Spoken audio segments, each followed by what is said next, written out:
Great, thank you all very much for coming. I'm Anthony Brown. I'm chair of the APPG on the environment. Sorry for moving the timing of this. We had a whole series of votes in the House of Commons, which meant no MP could make it. So this is obviously about making aviation sustainable. Aviation has been, until the pandemic, a rapidly growing source of greenhouse gas emissions, about 8% of the total, and one of the most intractable technologically. There's a lot of work going on to try and get to net zero. It's not obvious what the route is at the moment, but the government is committed to getting to jet zero, as it says, net zero for aviation by 2050. There's an international agreement which wants to halve emissions by 2050, so slightly less ambitious. It's clearly, I say, as somebody who likes flying but also likes to get to net zero, I have a personal vested interest in trying to get to net zero, because I'd like to, on aviation, I'd like to get there. The government's also set up Jet Zero Council, which is a sort of industry overview of how oversight body to try and get there. And I'm delighted to have three key players here with me today.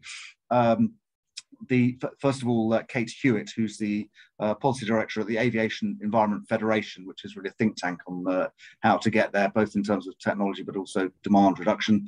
And then Jonathon Counsell, who is the group head of sustainability at the International Airways Group, which runs British Airways and Iberia, if I'm right. I think I'm right in that. And then Rob Miller, who's Professor Rob Miller, who's director of the Whittle lab at the University of Cambridge, which I've had the honour of touring. So Frank Whittle, as I'm sure you all know, invented the jet engine, and and it was actually this laboratory was set up by him, and he was the laboratory focuses all on aviation engines, aeronautical engines, and how to get to net zero. Normal rules apply here. It is on. Just treat it as on the record. You can't control anything in a group this size, and I think we have some media present. And each of the speakers is going to give a short presentation. We have some slides, and then Q&A at the end. Please either raise a yellow hand if you want to ask a question, or possibly even better, put the question in the chat, and I'll come to you in order. As we do it. So first off, we've got Cait Hewitt, who's going to, so if you can keep your presentation to 5 or maximum 10 minutes, about the policy context and how do we get to net zero. So over to you, Cait. Thanks very much. Oh, I'm going to just switch, if I can, to my slides, which are there. I don't know if you can see those. I can't see them.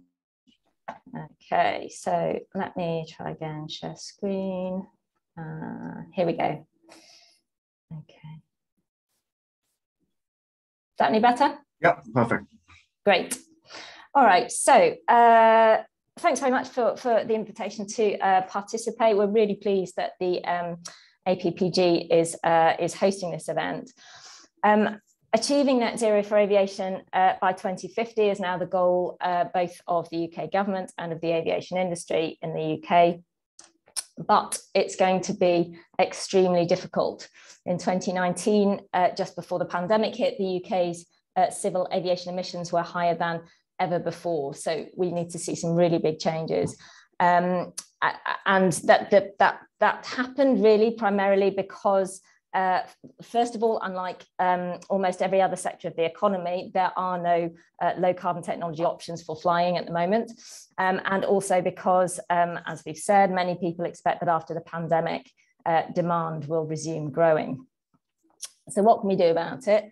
I'm going to talk initially, there we are, about behaviour change. In terms of opportunities, during COVID, a lot of businesses got used to working practices that don't depend on flying, and there's evidence that habit might stick.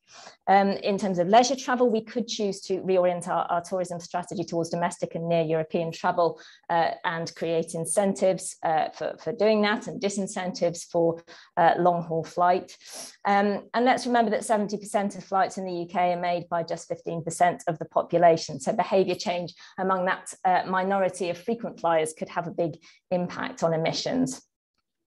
Obviously, it's difficult to ask people to give up a thing that they like, And in political discussions, I think the idea of challenging aviation growth has historically been largely taboo.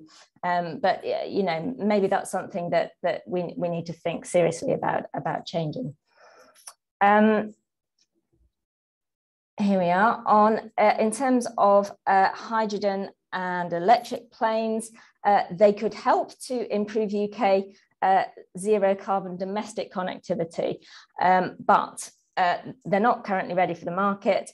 There's no guarantee that we'll see any in service this side of 2050 on kind of commercial routes. And if they do start operating sooner, it's likely to be only for short routes, given the kind of physical limitations of how much energy they can store.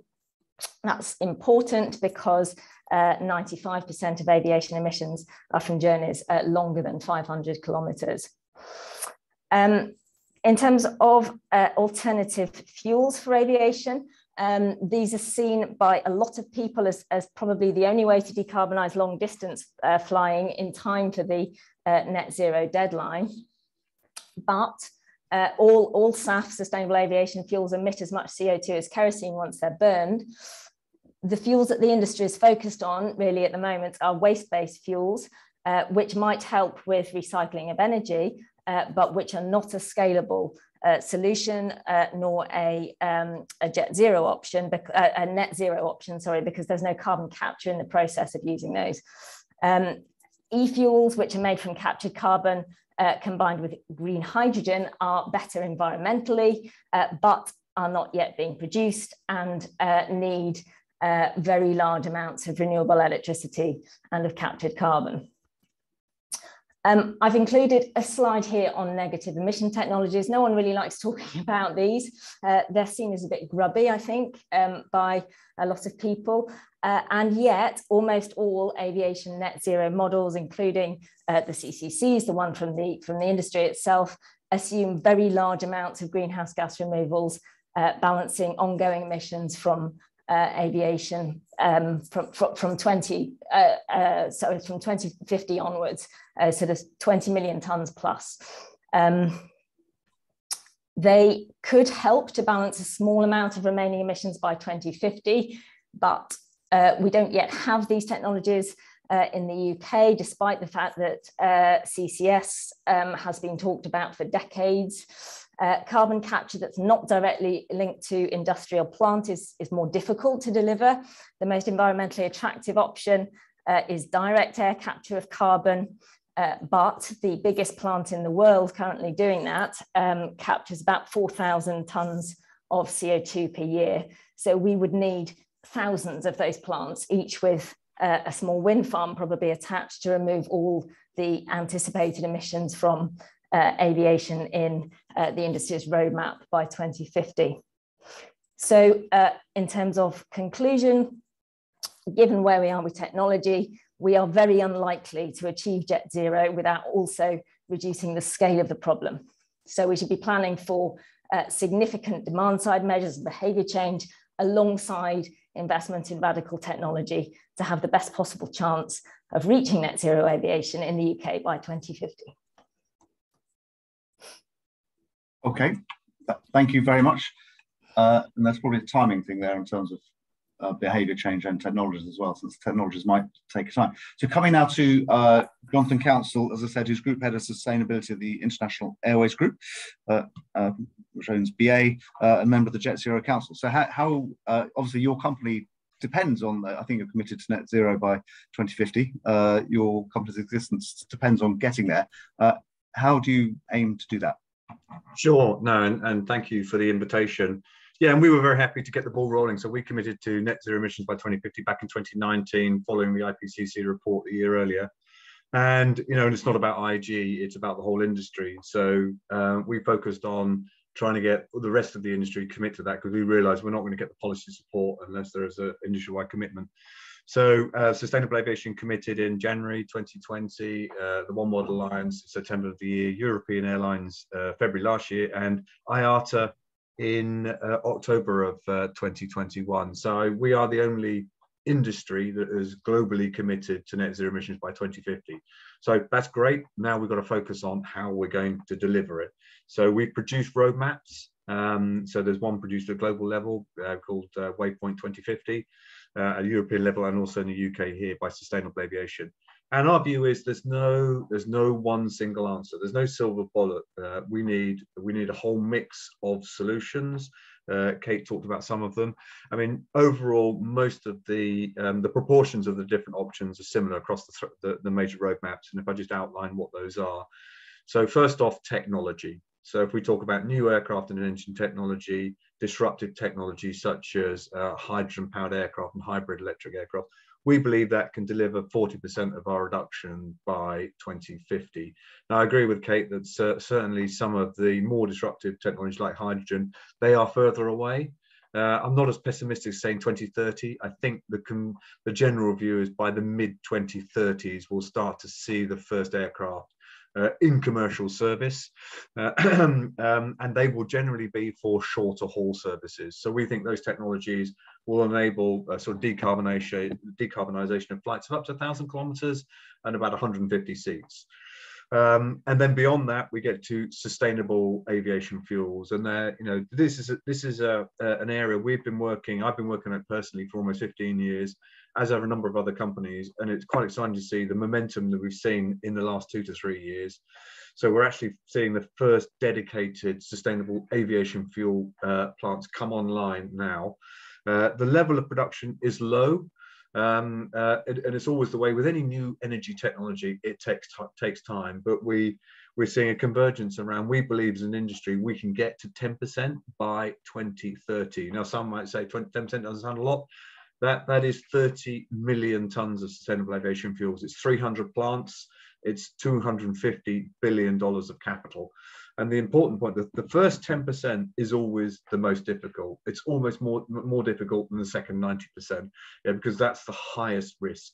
That's where we're trying to persuade investors to, part with $250 billion into, plants that haven't been produced before. And so I'll come on to that, why we think that policy support is absolutely critical, and the relevant policy moves that we've seen that might help with that. But as I say, 10% is the first step. We think once you've got to 10%, you've proven it technically and commercially. So you can get 20% by 2035, 40% by 2040, and then at least 50% by 2050. And the good thing about sustainability, there's no one pathway. There's at least half a dozen, there's 8 different pathways, which enables every country to find a pathway where they can produce these products. And ultimately, as Cait mentioned, power to liquids. This is where you capture carbon directly from the atmosphere, combine it with green hydrogen to make jet fuel. So that's ultimately where we want to get to. And of course, anybody in the world could produce that, because you can source both those raw materials. So, but again, we think that's probably the mid-2030s onwards. So huge role for sustainable aviation fuels. But those, and that gives us probably another sort of 30 to 40%. So that still leaves us with 20% of our emissions to reduce by the time we get to 2050. So we talk of out of sector reductions. Now, currently we're looking at offsetting, but we see that very much as a transitionary mechanism, through the global scheme that we've agreed through Corsia.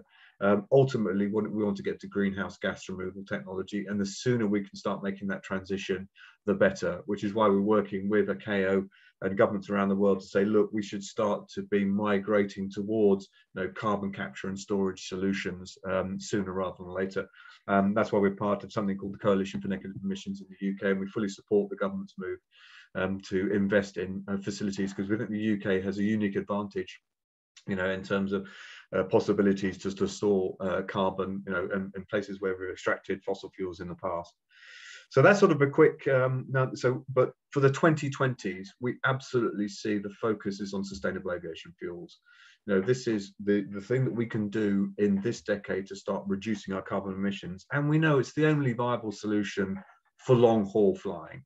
Hydrogen powered aircraft, hybrid electric won't work for long haul, and long haul flying will be 70% of our emissions by 2050. But to get these plants built, we need policy support. Now, the UK has been very active. The Jet Zero Council, I think, has made very strong moves here in terms of the mandate consultation, but we're very clear that a mandate on its own won't attract that investment capital. We need a price stability mechanism. So we're working through the Jet Zero Council to ensure that we can get that within the next 12 months. Our aim is to get 3 plants built here in the UK by 2025, up to 14 plants by 2030s, and that gets us well on the way to that 10% by 2030. And I truly believe the UK can be a global leader in the supply of sustainable aviation fuels. You know, we've got the raw materials, we've got the technical skills, we've got the brownfield sites, you know, ex-refinery sites, and we've got the chemical engineering skills. So we've got all the sort of core advantages there. And so we welcome the government's commitment late last year around the 10% by 2030, and also the £180 million, which will be significant to help get those first 3 plants built. And this is on Cait's point about carbon demand management. Yeah, we support demand management, but we think the most appropriate way to do that is through carbon pricing. So we absolutely support carbon pricing. You know, we support the EU ETS and the UK ETS for sort of intra-European flying, and the CORSIA scheme globally. We know that CORSIA needs to be strengthened, so that's one of the things we'll be pushing for in this year's ICAO General Assembly. You know, when we start talking about carbon prices of €100, €200, €300 a tonne, you will naturally start to see a natural demand impact on flying, because all things being equal, it will become more expensive. But we think carbon pricing is the right way to do it, because you're effectively addressing the issue that you're most concerned about, which is reduction of carbon emissions. So that's a quick intro from me. Thank you. Great, thank you. Can I just ask one quick follow-on question before we come to Rob, which is, can you just expound what you mean by synthetic aviation fuels? Sure. I mean, Cait mentioned something coming from waste, for example, not being scalable. What sort of, where do they come from? Yeah, and how do you know they're sustainable? Yeah, so basically,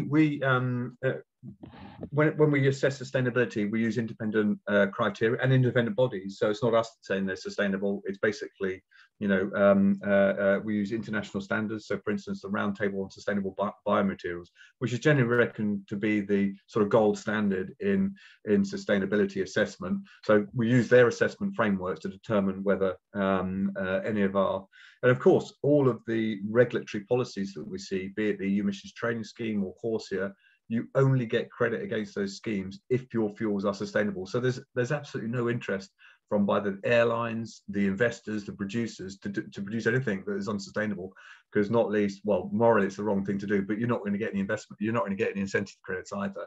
And there's robust independent mechanisms to make sure that is the case. In terms of scalability, yeah, different countries, it depends on where you are in the world, what is your access to materials. So here in the UK, we focused on waste.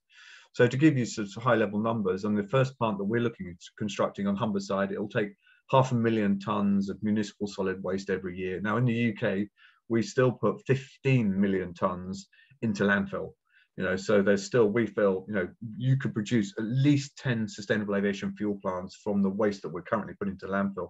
We also export waste. So we're currently exporting waste to mainland Europe, which for us doesn't make sense at all. But that's because there aren't currently the economic incentives to use it here in the UK. So we think it's not going to solve all of our problem, but it's the sensible way to start. And then ultimate synthetic fuels, or power to liquids, or e-fuels, they're essentially where you take carbon from the atmosphere, you combine it with green hydrogen, and then you produce. Now, there's a few challenges there, not least it is very energy intensive as a process. So you do need a relatively high level of renewable electricity. We typically talk about 70% renewable grid mix before that becomes economic and sustainable. So that's why we think that is the solution from the mid-2030s onwards. Excellent, thank you. And then coming to Rob Miller, Director of the Whittle Laboratory, which I think I could say is the top aerodynamics engineering laboratory. That's what you call yourself in the world. I know you keep winning global prizes. So what do you see as the best technologies or the best routes to net zero or jet zero? So thank you, Anthony. So I think to start with, it's just good to get an idea of the scale of the problem. Aviation emissions are worth, at the moment, produce about 2% of world CO2 and about 5% when you count the non-CO2 effects. But only 11% of the world flew by 2018. So if you look at the massive growth in people across Asia, Africa, and the Middle East flying, then emissions are set to double by 2050. And I think for me, the figure that really shows the scale of the problem is if you look at the amount of CO2 that's produced in one flight from London to New York, economy one way, which is 986 kilograms of CO2. And that's more CO2 that's produced by most people, single people in Africa, Latin America and the Southeast Asia an entire year. But getting onto the technology, I'd like to really talk about two things. First, the technologies themselves, and then how we accelerate those technologies. Because as you've heard, unless we can get the technologies ready and started to be implemented in time, they're not going to have an effect for 2050. So there's three ways to decarbonize aviation. And the first one is sustainable aviation fuels. And that's got a real advantage because you don't have to change all the planes. You can replace the fuel. I don't like the term sustainable aviation fuel. I prefer to split them into biofuels and synthetic fuels because they're completely different things. So the first, biofuels, are where the carbon in the fuel originates from biomass, which originates from the atmosphere itself.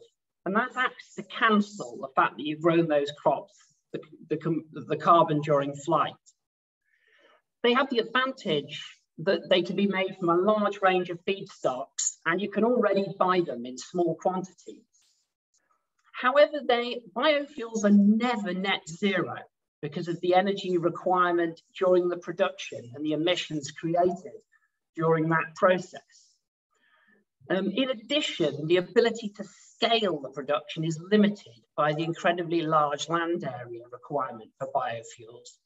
And this will have significant implications because we're going to try over the next 30 years to rewild large parts of the world and massively increase biodiversity at the same time as having to grow more crops for food. And so the tensions there with biofuels means that it's unlikely to scale in the right way, though short term it's a good solution. Electro fuels, the other fuel, are fuels that are made from renewable electricity, which takes water, through electrolysis produces hydrogen, CO2 is captured from the air, and we use a process called the Fischer-Tropsch process to make it a switch in fuel. And the real advantage here is that it's very compact compared to biofuels. The land area use is much lower. They have the advantage that they are net zero, unlike biofuels. They're fully net zero. However, the renewable electricity requirement for these fuels is immense. If you were to make all of the world's aviation fuels from this process, you'd have to increase the electricity supply of the world by 40%. So it's a huge amount of electricity. And another problem is the technology, direct air capture, to capture the carbon from the air to make the fuel, has not been done at scale yet. The first plants are starting to be put in. So it really is not a known technology, but that's ideal, the ideal method of making the fuel if you want to switch in fuel. So the second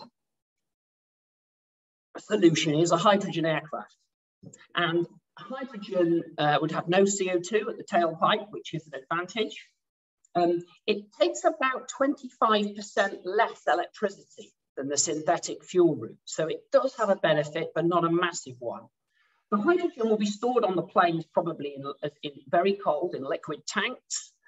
And if you burn that hydrogen in a gas turbine, a technology that UK and Rolls-Royce lead the world in, you can produce aircraft. Now, I know a lot of people say you can't produce long-range aircraft with hydrogen. That's wrong. Hydrogen itself is much lighter than kerosene, and even when you add the advanced tanks on, it has a weight advantage over kerosene, which means the planes get lighter. So the further you go, the more fuel you carry, the more percentage of the plane is fuel, and therefore you can get long-range flight. And you'll see over the next few weeks, you know, FlyZero has looked at this and it's already made announcements about longer-range flights being possible, and our analysis shows a similar thing. Hydrogen can also be used for electro fuels. It can also be used in fuel cells. So this is a fuel cell on board the plane instead of a gas turbine. It produces electricity. Now they weigh a lot more, so it's lighter than gas turbines. So it's likely they'll be used for shorter range flight. the benefit of having electricity on board is you can go from 2 large engines under the wing to lots of small propellers along the wing, and that has aerodynamic advantages of up to 20%. So you're getting a second payback from the use of hydrogen, which makes the plane a lot better. Finally, battery electric has the lowest carbon impact of any flight, but at the moment it's limited to about 200 kilometres, probably 400 kilometres in the longer term. It's not going to be a major part of the solution, but it is going to have a radical change in the way we fly, the way we move about. It is a radical shift in the way we can transport people. Okay, so finally I want to talk about how we accelerate change. So they're the technologies. So the first major problem in accelerating change is we need focus to the particular pathways for delivering some of the technologies I've talked about. And this is incredibly complex because the pathways not only include technologies, but they include economics, human behavior, the ability to scale infrastructure production. And at Cambridge, we've been developing, with support of the Prince of Wales Sustainable Markets Initiative and the World Economic Forum, a global whole systems model, bringing together experts from multiple disciplines and multiple companies together to build a sort of David Mackay simulator. David Mackay built a simulator, a whole system simulator for the UK energy system. We're building one, an online simulator, which allows you to try out scenarios and see the consequences in terms of the resource required and in terms of the climate impact. And that's important because there's so many routes to net zero, and it's important that everybody can see themselves within those routes.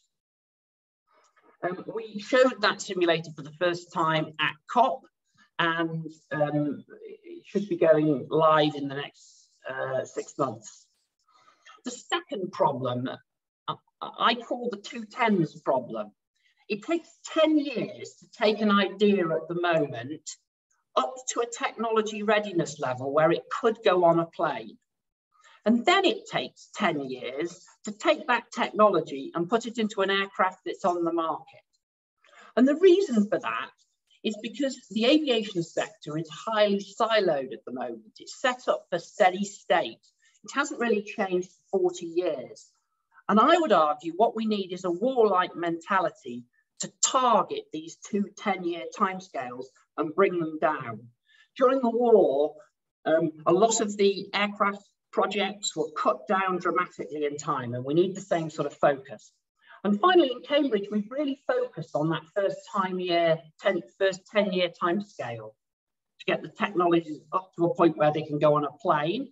And we've developed what's called the UK Integrated Technology Accelerator, which co-locates expertise from across the country with some of the leading UK industries.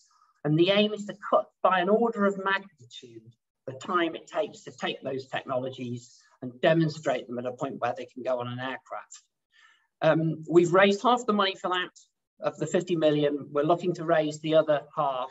And if we do, the aim is to give the UK a unique, agile, ARPA, ARIA style capability, which will give the UK an advantage in the race to zero carbon flight.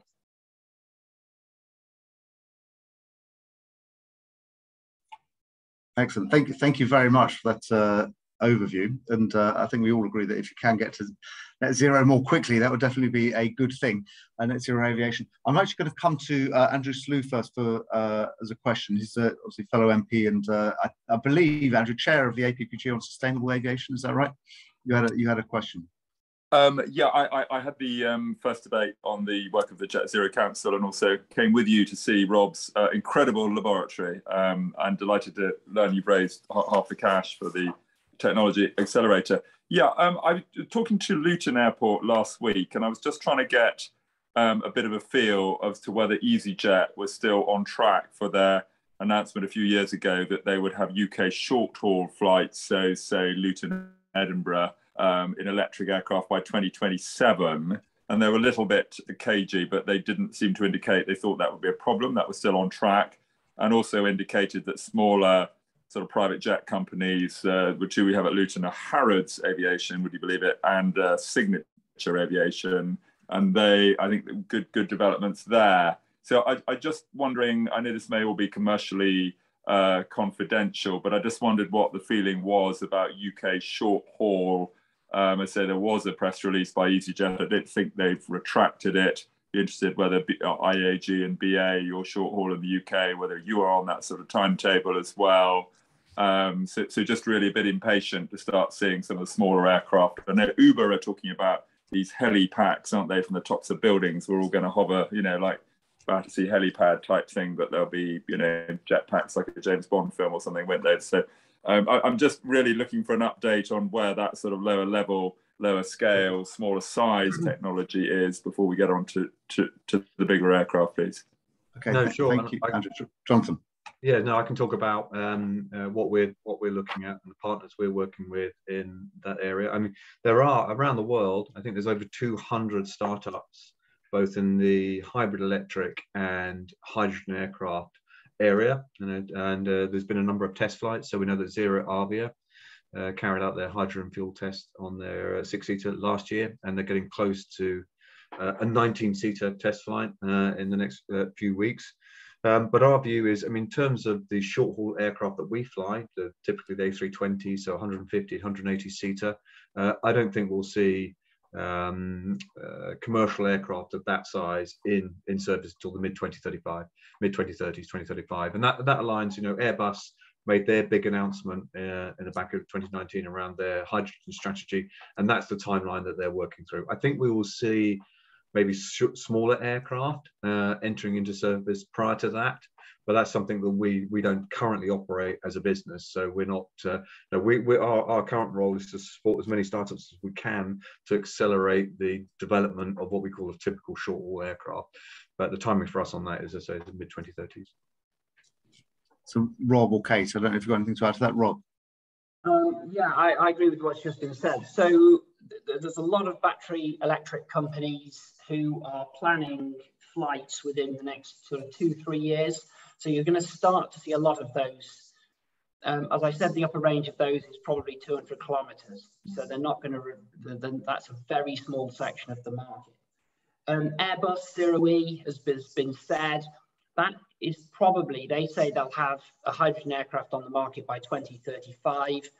That's the first serious large aircraft, medium range aircraft on the market using hydrogen.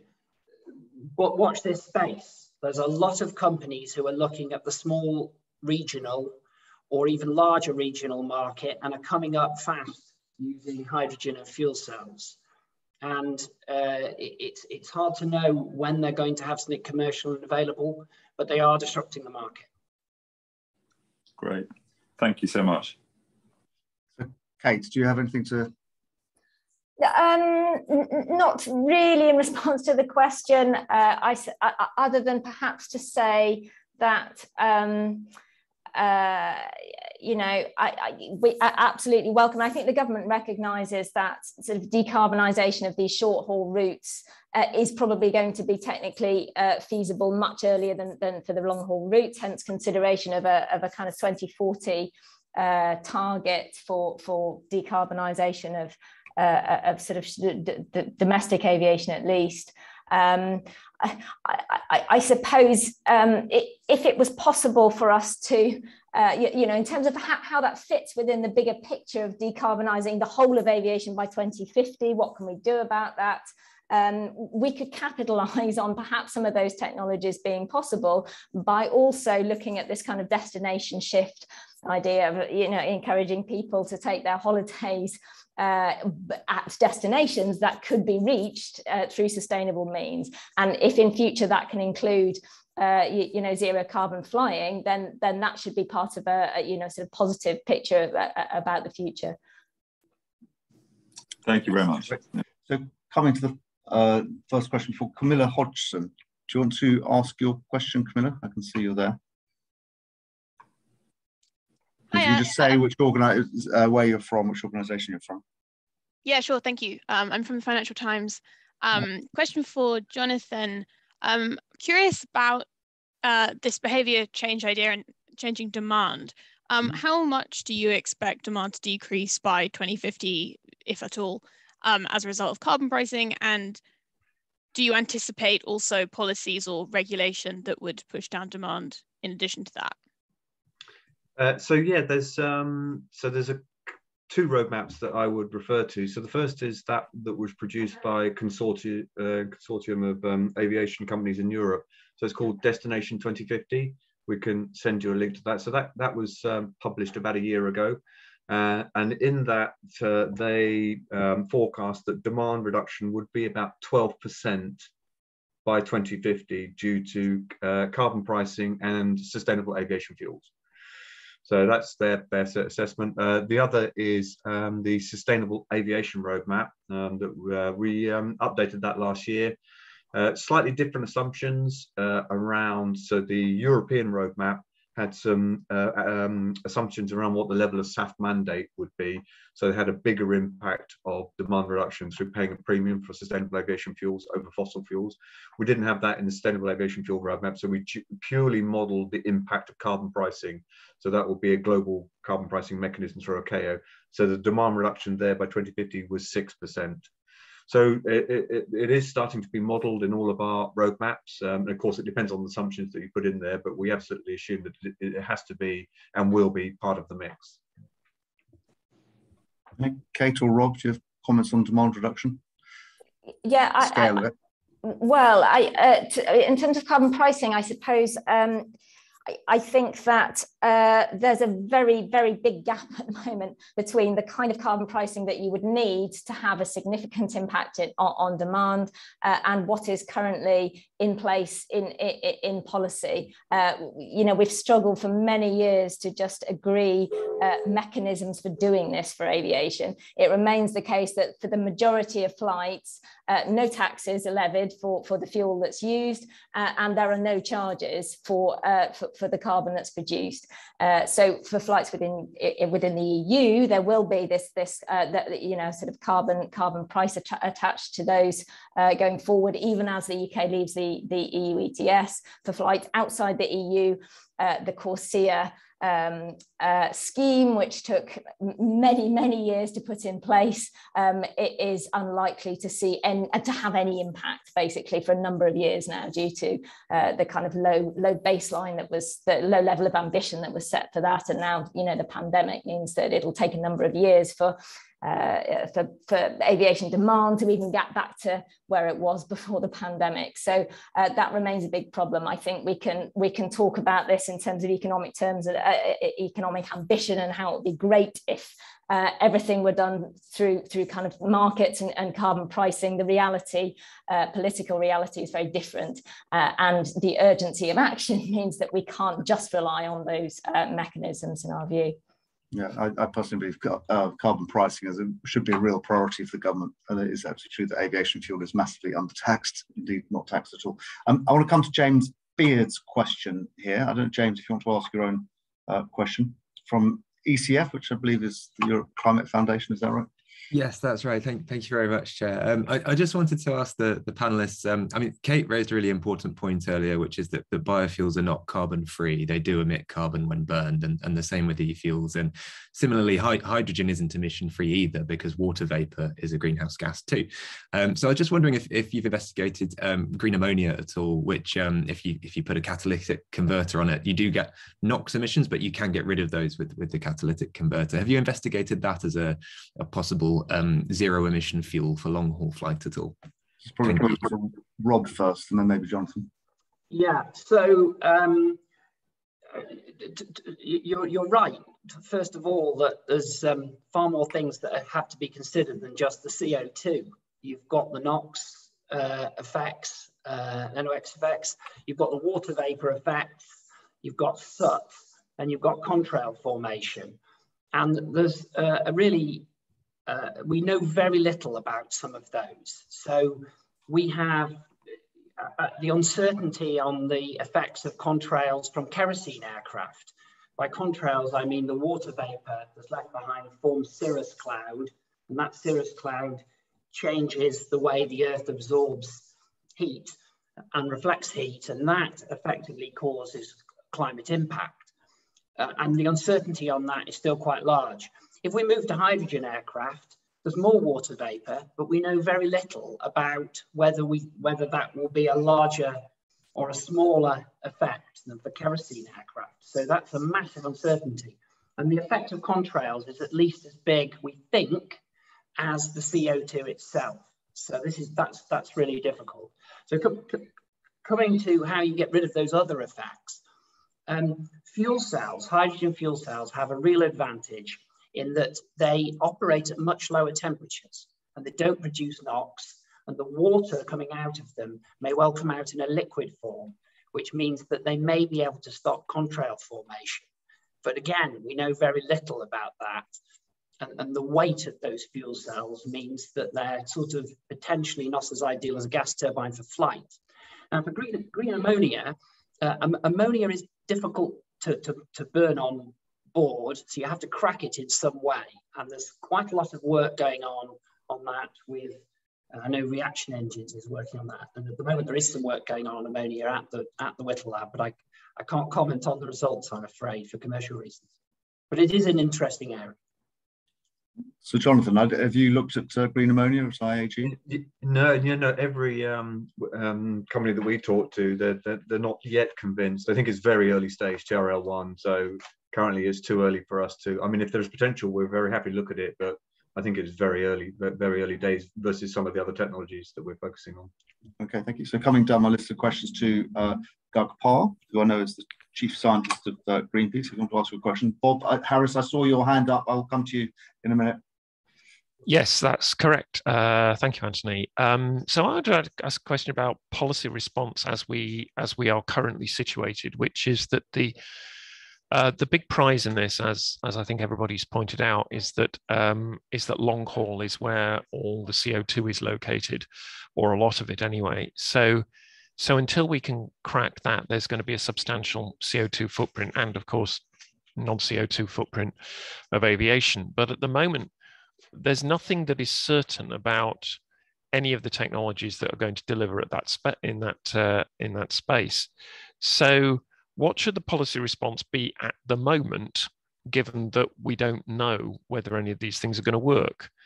And where does demand constraint fit within that? Because the greater the expansion, then the bigger the problem you have if those technologies don't come through. So that's a question to any of the panel who wants to pick up on it, really. I can give it a go. Jonathan. Yeah, no, and yeah, we come at it, carbon pricing. The way that you address this is through carbon pricing. So we absolutely agree. It's not stopping flying; it's stopping carbon. And we think now we totally accept that and it has to be a global approach, because let's face it, the UK emissions are not going to solve the problem. It's not only EU emissions; it's global emissions. That's where the growth is. That's where the growth in long haul is going to be. That's why we need a robust global instrument. And we know that CORSIA is not strong enough. It was a compromise when it was first agreed. It's to 2035. It's an offset scheme, and it's only over a baseline. So we are working very hard with the global aviation community at this year's General Assembly. We have to strengthen CORSIA. It has to cover all emissions. It has to migrate to greenhouse gas removal technology, and it has to extend beyond 2035.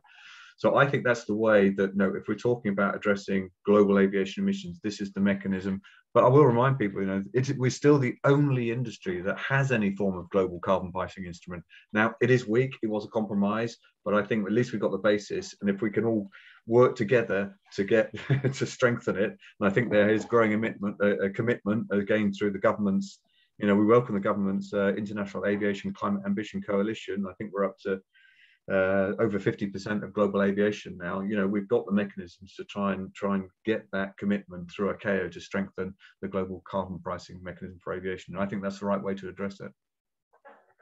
Rob or Cait wants to comment on that. Cait. Yeah. I'm coming to Bob Harris. Yeah. So it would be good if we could strengthen CORSIA.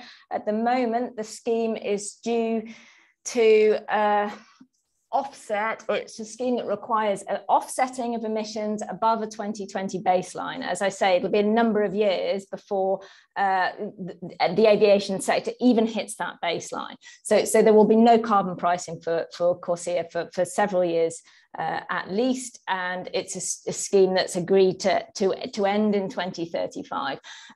So it would be reckless for us to say we're not going to do anything about aviation demand or look at any other policies in the UK. We're just going to do this all through kind of CORSIA and international agreement.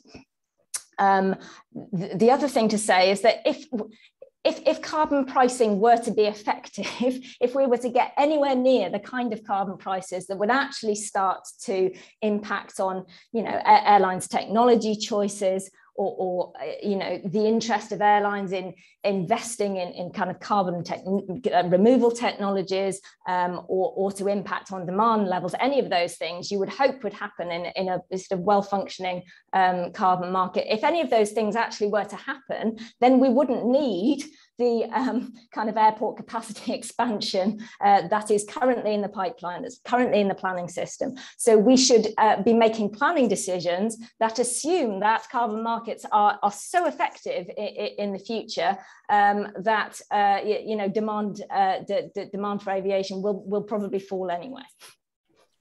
I've just been warned by the whip, so there might be a vote in any moment, so I might have to disappear. But Joe Tetlow, who's the director of the APPG Secretariat, will take over.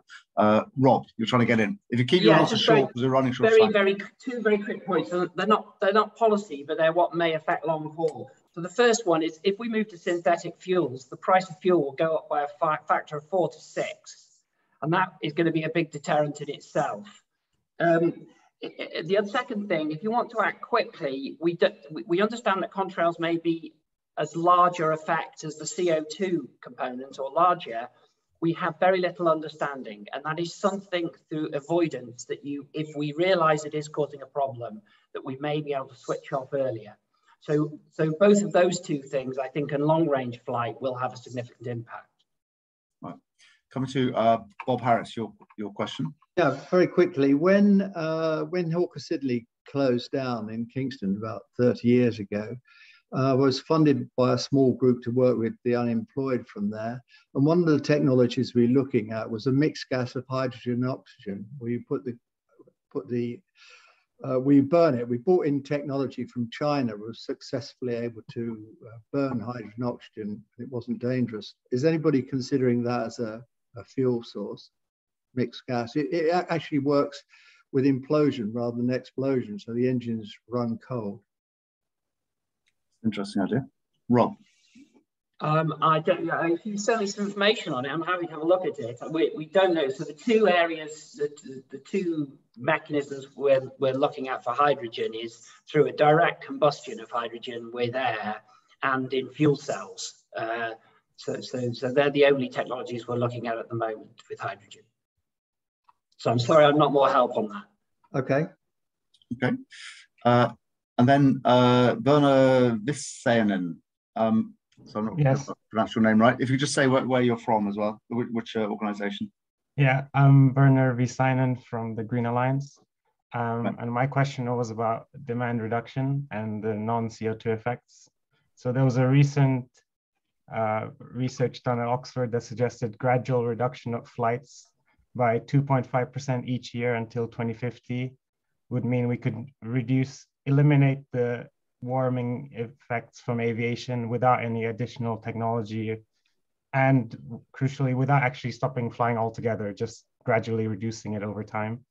So this kind of comes back to Cait's point about the immediate solution is demand reduction, and then maybe bringing technology in the long term. But this research also seems to suggest we don't necessarily need any additional technology and we could continue flying. So I don't know if the panelists are aware of this, and what do they make of this? I'm not quite sure how that would work, because you'd still be emitting carbon dioxide. It's because of the non-CO2 effects that are variable over time, and over time, as I understood it, they start breaking down some of the methane in the atmosphere into CO2. So there's a sort of net cooling effect, and there's temporal effects of that. So you could, I mean, it's quite complicated, but it's kind of comes to the crux of the issue of how demand reduction could help. Certainly an easier option if we can just reduce demand slowly. Cait, you wanted to answer that, I think. Well, then you stop. Yeah, you can keep your answer short because we are running out of time. Yes, I believe that what the research found, I mean, so the headline that you've pointed to in the conversation about the climate impact levelling off, I think that what the research found was that while CO2 accumulates in the atmosphere, and that will therefore have a good, potentially warming effect into the future, even if we completely stopped flying today, if we did this demand reduction, that could sort of help to prevent further warming above a baseline. But I don't think it was a means to deliver a kind of genuine jet zero solution overall. Yeah, the other thing to say is that a reduction of 2.5% per year in flying would be quite ambitious. I'm not, I'm all for, we need ambitious demand reduction policies, but we shouldn't underestimate how what a challenge that would be to deliver. Jonathon or Rob? I think Jonathon coming first, then Rob. Yep. Yeah, sorry. So yeah, I mean, unilateral demand reduction, that is very damaging for any given economy because of all the significant economic benefits of flying. So you'd have to do that at a global scale to avoid, so that would be quite challenging, I think. But just to Cait's point, I get that we know absolutely we can't rely on CORSIA as the only carbon pricing instrument, because I think it's not until we get it. So that's why we also support the EU emissions trading scheme and the UK emissions trading scheme, as they are very powerful price carbon pricing mechanisms that we currently have, and we fully support those in existence until we get CORSIA up to that strengthening place we need. And I fully agree with you. We, as part of that strengthening CORSIA, we have to address that baseline issue, because we've got to look at demand through CORSIA earlier rather than later. Yeah. So Rob, before I come to you, the bell has just gone and I've got to go off and vote, and other MPs will have. So I'm going to hand over to Joe Tetlow, who'll carry on sharing. But just while I'm still here, I just want to say thank you to Cait, Jonathon and Rob, but everyone stay online. I've got to go and do my democratic duty. Thanks very much. Thank you, Anthony. Thank you. Just to answer that question very quickly. So if only not just under 90% of the world has never flown.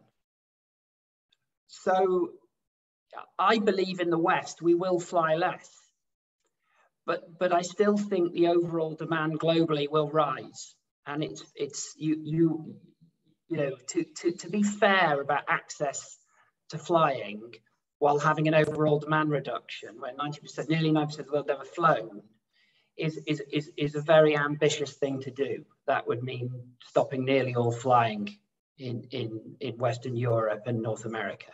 So I can't see that working, even though I personally believe we should all fly less. Thanks, Rob. That's really helpful. I can see a question from Jenny Bates, which hasn't yet been asked. Is Jenny on the call to be able to ask it? Hello there. Yes, I am. I'm from Friends of the Earth, and thanks for that. It was really just to point out about the Committee on Climate Change, the government's advisors.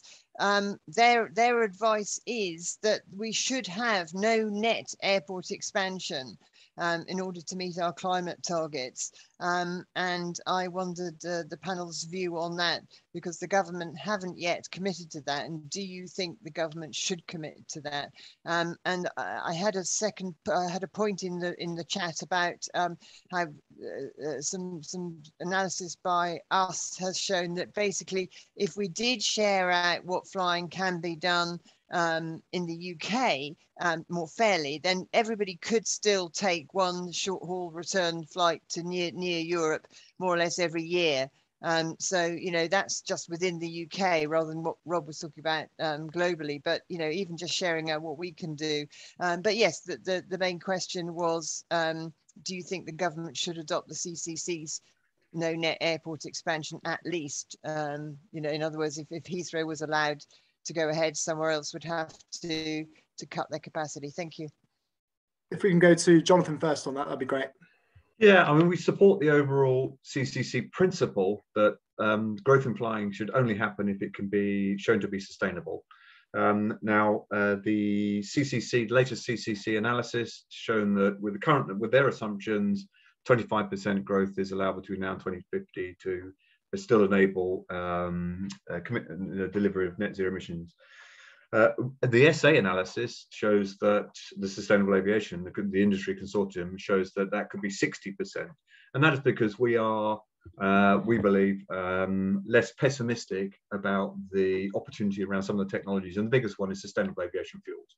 You know, so it's great to see that the Committee on Climate Change have moved from their original 2.5% SAF adoption by 2050 to between 10 and 25%. But we think, that they're being overly pessimistic, which is the reason why they have got a lower allowable demand increase over that period. So we're working with them, we're working closely with them, we're giving as much evidence as we can. Sustainable Aviation will be renewing their carbon roadmap. And one of the key points to make with the carbon roadmap is all of the assessments around the solutions are independently produced. So it's not that industry sort of creating that position. We go to external experts to say, what do you think could be? And that's where assessment of the sustainable aviation fuels potential has come from. So we'll continue to do that, and we think that we can convince the Committee on Climate Change that actually the solutions that we're looking at are viable and can be delivered in that time frame. So that's a no, I think. So we think we agree with the principle. We should only be able to grow if we can do it sustainably. We truly believe that the CCC are overly pessimistic, and they have moved from their previous assessment. They moved by a factor of 4 on SAF. So, so they've shown that they can. Given the right evidence, they will move their assumptions. Could I answer that? Yeah, a slightly different way. So, if we're going to have airports with multiple fuels and different technologies of airport taking off and different fuel production lines, there's going to have to be massive change at airports, and that's going to take, total reconfiguration of some of our smaller airports and significant change of some of our larger airports. So I think we are going to see big change at airports. Now, whether that's to increase capacity or not to increase capacity, I don't know. And if it does, it needs to be done sustainably. But I think there is going to be big change in our airports, and that's going to be a different discussion that we haven't really started to have yet. Thanks, Rob and Jonathan. Cait, do you want to have a final say?